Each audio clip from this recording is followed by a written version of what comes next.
ผู้ chairman และ MPCC president และทอปุยเต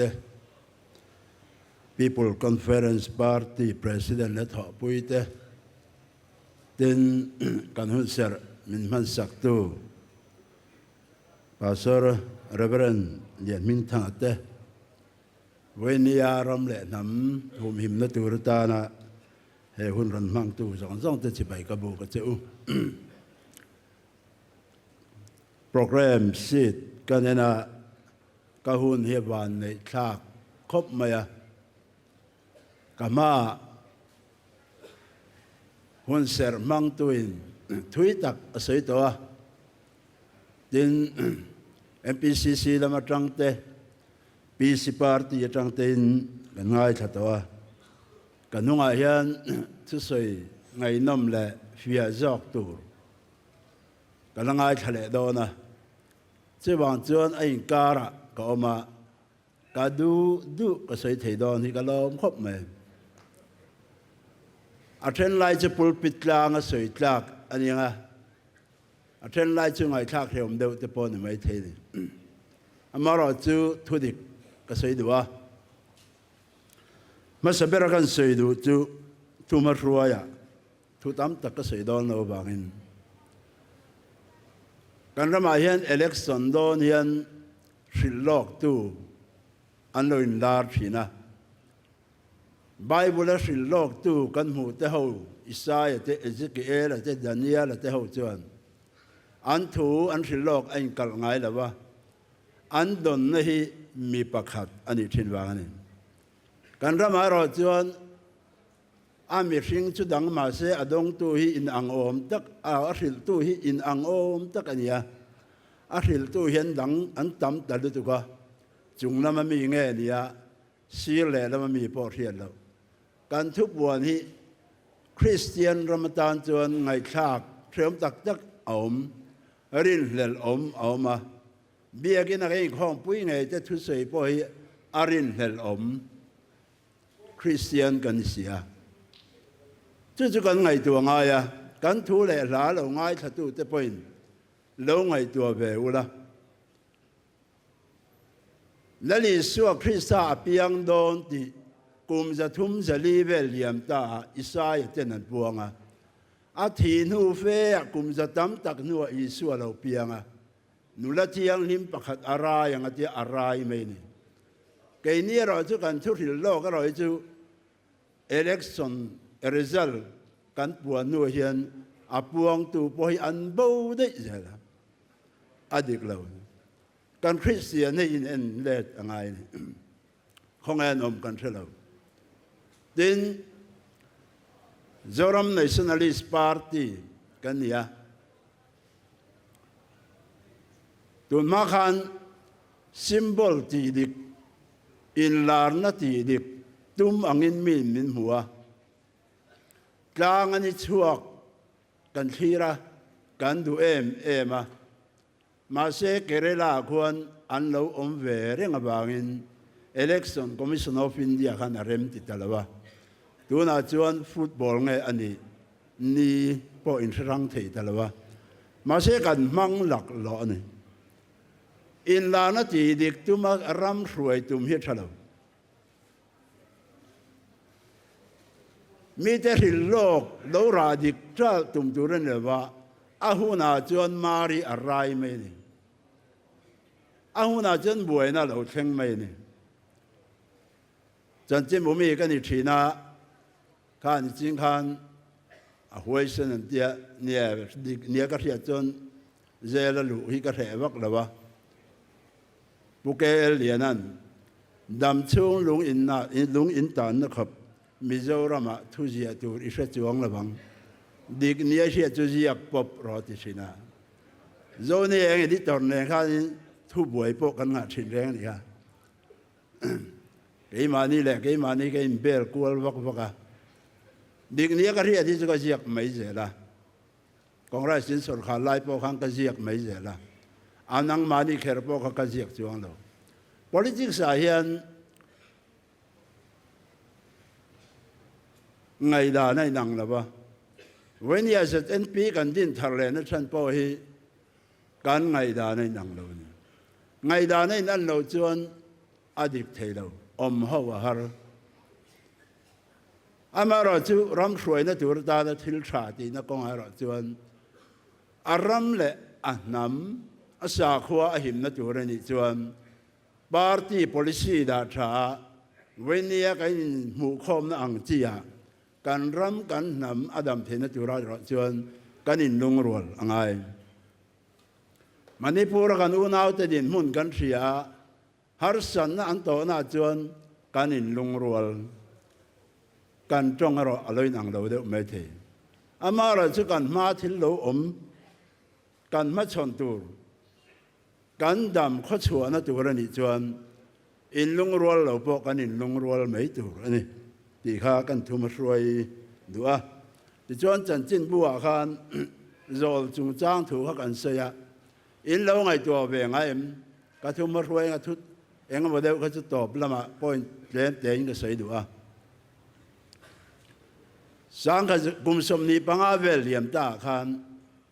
chan chin bu lama kan active lai khan chol muna ZPM leader ni ta pu du omeina zoni eng editor pu aral to na from min chan san ta kan leng du na pathian ni chanua chu ta chuan Assam Tribune nge nia Hindustan Time ka chia to lawa a khoi ma jok chu niang aron chep thak him ron pe hei lo en la lo ngai tu te u atia chan chin bua ka jiak chu ta thu jiak pakhat astrologer horoscope kan ti vel siam thin tu shrilok na India rama BJP party mala chak ta karo rel na alek ko huna India hi phel saria ala phelang ti zong te hi aloin zia ka nimin lama ka file kan en leta ka mu mai lawa ka man mo de bok nen chu chan chin bua hen ka zia ka hun lo ka zel hi ka thira in thira ka malama po khan an se ya ti chuan tu na chuan lo thing dik bel mek zel nin alanga amaro chu kha in hanan mang ro ka ti lawa thil le ro hi chu alo dik ve mai zol nei der thuai roi chu asira hian penga a tham ral thin amaro chu kan pathian thuai roi chu adi karang don khowela hian ring tu ten ti du dan kan tu ranga enga mo hi chu alo thleng don aman ro tu chu India rama chuan kama khan an se to BJP lo chu adang an om wakin alang lo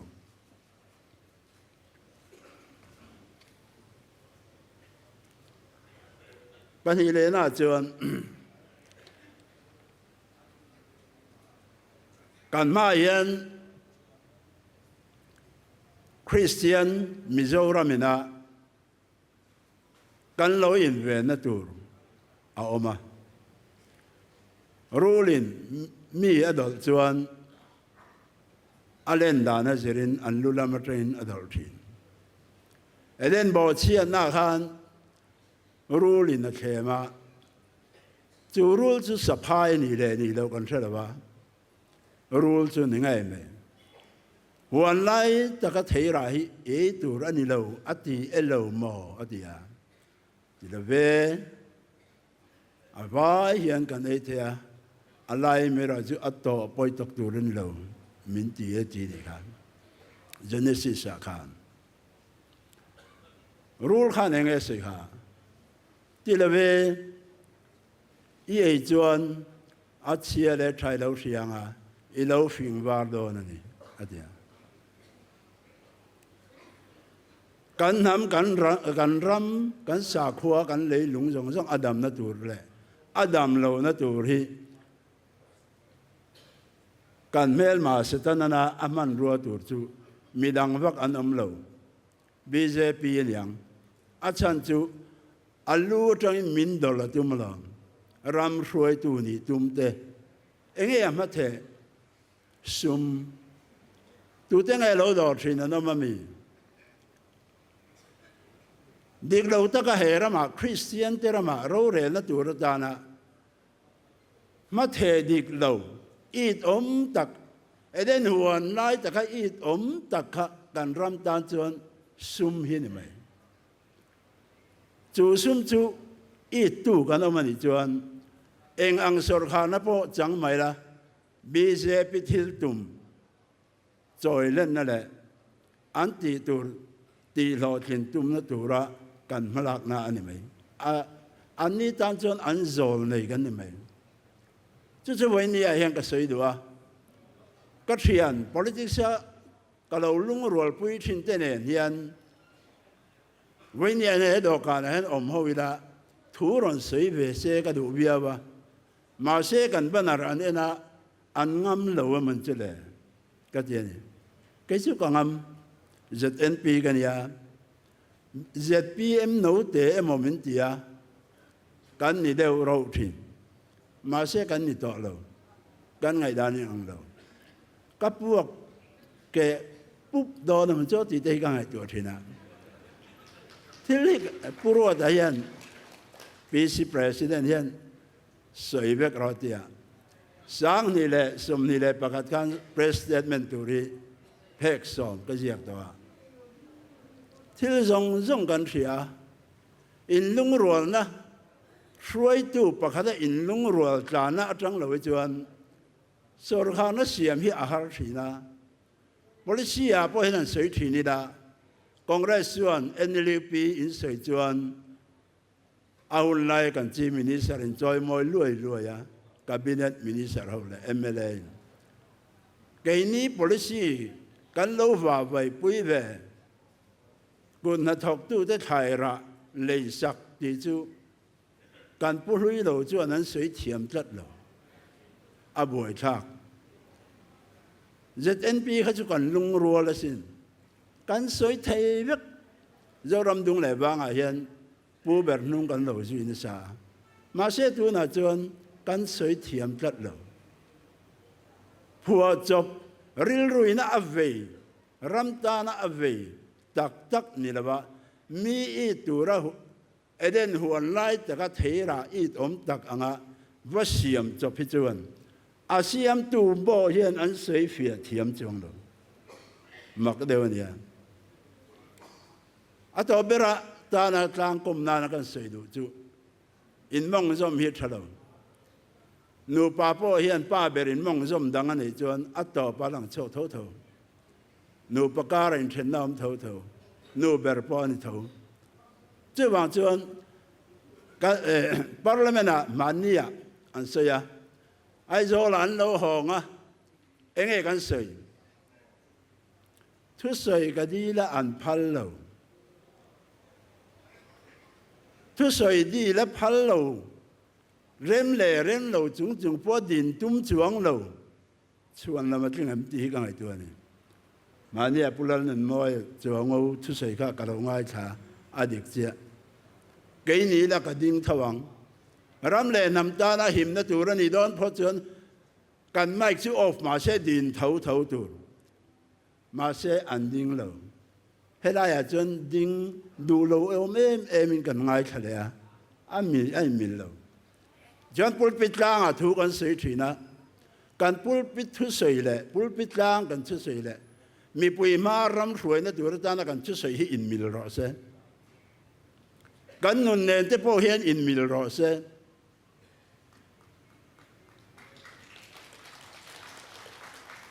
milim hawan lama bazara bu ban an bazara bu pui ne nan lo wa cho pol len tiang mai me ya in ni lai zan le pathian ni zan in kara ke khom pia lama ram ta na kan rong bo na kong a hian kan nun hi pul pitami ne khan in mil sela kan thu sei ne hian mil ro se ram le nama dam lo chuan eng ang pon lam na samela kan dam chuang la bang kan thi thawang kan leilung hi tribal area kan ni na te min pai saka andu ber chu leilung chau hi ni a mi ring hi min ma mo bak lo BJP hian chuwang chuan wen ya lo kal le kan thungai thatu te zong in our Holy Bible ma he ram le nam dam na tu rian I tharau lam nun ram choi lian tu le choi nung tu I chiar khan I tharau nun ti che tu chu politics sa hian om tla ta ni kan ram hruai na kong a hian om tla ta ni poni se winia he hun ron mang tu ra local zong zong te nung rual takin kan ram kan nam adam ko chu the na tu ra ta na the top chu ila ZNP khan jak na ni lawin thil ti the na ni lawin ka tharau zo kin le kan ti a kan soi thina kan soi thin dun thenga la soi ve zel te hi he muna hen lo tel turin he forama hen lo tel ve turin kan som chewa in lo tel ngam lo ni chuan ram le nam in laga hian a him fam kim lo aniang ti kha karing ani ram chulal pa ta nia the to pin I beyang u manipura kan u naute kan soi le lok kala soi re lo boka Manipura kan unaw te kan siya press conference kan ngam lo tam tak chuan public ma kan chu siya kan sei ngam lo party thren ka chuan atak taka chuan an sei ngam mi lo party kan buaya in sei fia turin press conference po ZPM ang kan ngam lo wa kalung oi lo thina thil kan vei chuan kan sei fia ngam turin Manipura kan unaw te harson na telephone tin kadong vetina kan naw te frontline anoma an harson na kan sia mi zong zong in siang ma se an thabang hau tu rian o kan chu tlem bar ti thren ka ti chu pathian le kan ramtan kan ti chuan he muna hian hindu ba alo len zelo na turin I thok hawang uti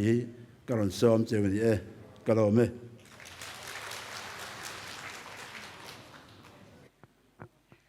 pu h lalwin moya president ZNP chunga lom thu kan se indo theya milo lang hak shama kan ngai poimo in fuina thu poimo tak me to berne turata na kan ngai thale anga MPCC president pulal sodan hena join kan ngai thavele thunganga alawin ba se chungin President pu so te hikum sanga zakwa somli le paruk merch ni somni le pakhat khan halo pianga pamhing hi pu boy chhuwa ka khiang te ani atin zirna lama hian MA Public Administration hania LLB hani bokatin postgraduate in cyber law hani bok ani tianga thiam na sang tak me how to te kan han nei hi kan chuanga ke ni te pokanin chuang ru veng veng ani ale kumsanga zakwa somria le pasaria Congress Party ya aluta kumsanga zakwa somkwa le pathum kwariata MLA Aizol South Chu ania kumsang ni le pariat sang ni le som pathum chungin Education Minister Aizol is true ania kumsang ni le som pathum sang ni le som pariat chungin Finance Minister Aizol is true ani bok ani January ni som pasari sang ni som ni le pasari sang ni som ni le pani achanga voin ni thleng hianin MPCC president ni nahatsel mek ani President bu sota kan som vele ngale